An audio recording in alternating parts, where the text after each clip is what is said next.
Multiprocessing in Python.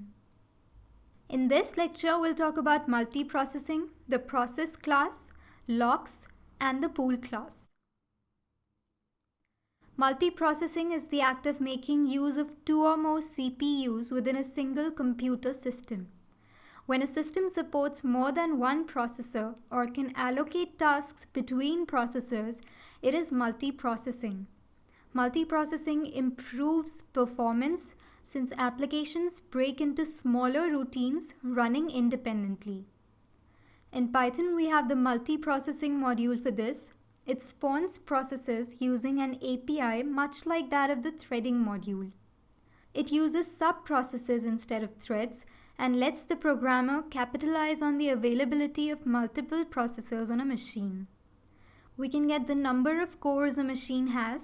Multiprocessing could be with a multiprocessor or a multi-core processor.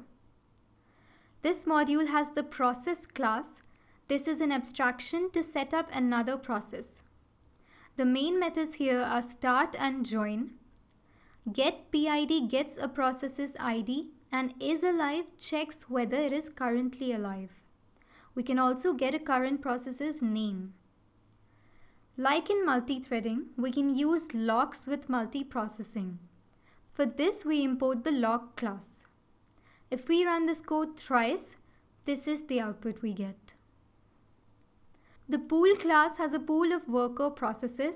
Its methods let us offload tasks to such processes. In this example, we have a 3-worker process and maps the function double to the iterable 2, 3, 6. This is how we multiprocess using Python.